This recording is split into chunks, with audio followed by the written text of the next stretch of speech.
And praise you, Abba. You are good. Your grace and your mercy endures. And what is your grace and your mercy enduring? It's enduring us. Abba, Father, let those who have ears hear. Isaiah, Isaiah, Isaiah, yes, Yahoo. Yes, Yahoo. Isaiah, Isaiah, Isaiah 31, 31. And we begin with a woe.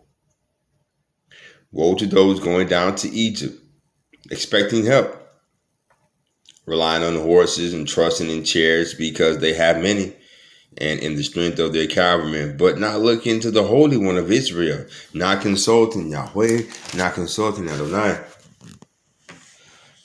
But he too is wise and can bring disaster, and he does not take back his words. He doesn't. He will rise against the house of evildoers and against the help of those who do wrong. Now the Egyptians are men and not God, and their horses are flesh and not spirit. So when Yah stretches out his hand, both he who helps will stumble and he who is helped will fall. Both will perish together. For here is what Yah says to me. As a lion or lion cub growls at its prey and isn't frightened away by the shouts of hordes of shepherds called out against him, their voices do not upset him. While he's a lion, right? So likewise, the Lord of the armies will descend to fight on Mount Zion on its hill. Like hovering birds, the Lord of the armies will protect Jerusalem. In protecting it, he will rescue it. Whoa. In protecting it, he will rescue it. In protecting it, he will rescue it. In sparing it, he will save it. People of Israel, return to him, to whom you have been so deeply disloyal. For on that day, everyone will discard his idols of silver and idols of gold, which you have made for yourselves with your own sinful hands. Then Asher will fall by a sword, not of mortals, a sword not of humans, will devour him. He will flee before the sword, and his young men will be put to forced labor. His rock out of terror will pass away, and his panicked officers will desert the standard, says Yahweh, whose fire is in Zion, whose furnace is in Jerusalem. Yes, Yahweh. Yes, Yahweh. 32. Yes, Yahweh. Isaiah chapter 32. We shall continue. There is coming a king who will reign justly, and princes who will rule uprightly. A man will be like a refuge from the wind, like protection from a storm, like streams of water on arid ground, like a rock cliff shading a weary land. The eyes of those seeing will not be closed. The ears of those hearing will pay close attention. This is what we want to be, right? The eyes of those seeing will not be closed. The ears of those hearing will pay close attention. The minds of the impetus will learn to wait carefully. The tongues of the stutterers will speak readily and clearly. Hallelujah. The mean person will no longer be called generous, or the miserly said to be noble.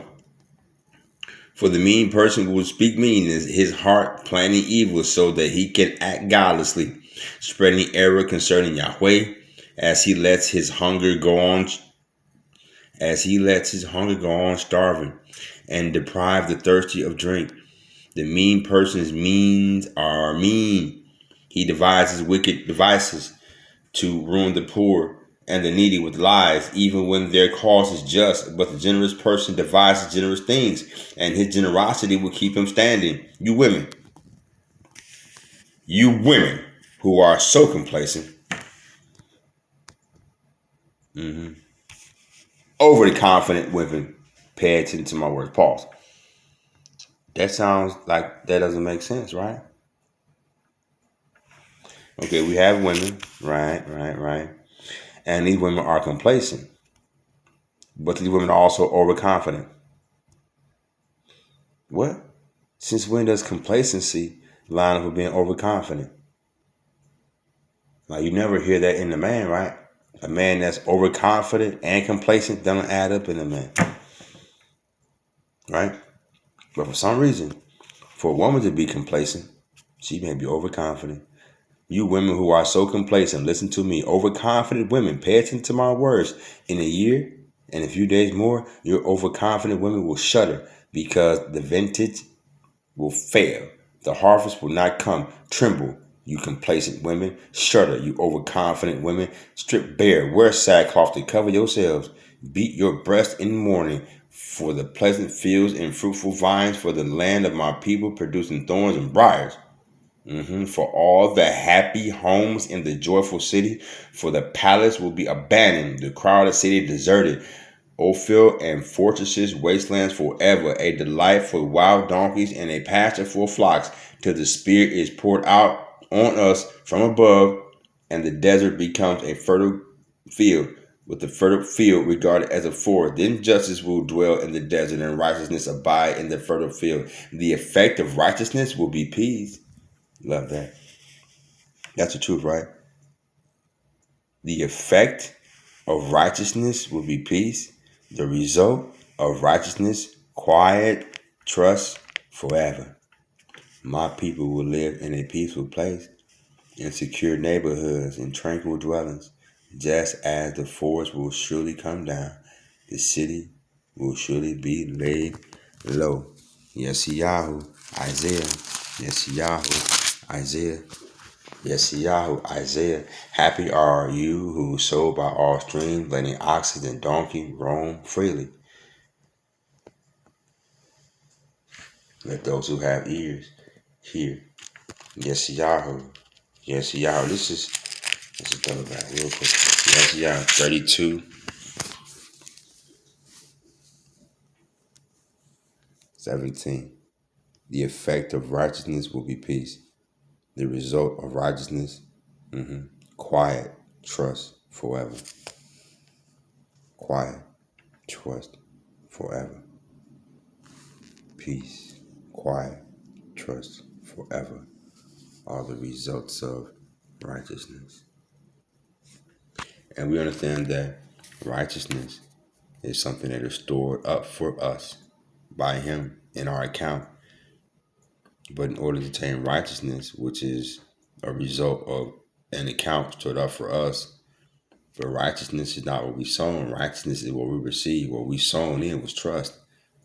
Just like it says, Abraham trusted, and it was accredited to his account as righteousness. Right? So because we trust, we catch the righteousness. So the effect of trusting is righteousness, and then you have peace. The result of trusting is righteousness, and then there's quiet. Trust forever. Let those who have ears hear.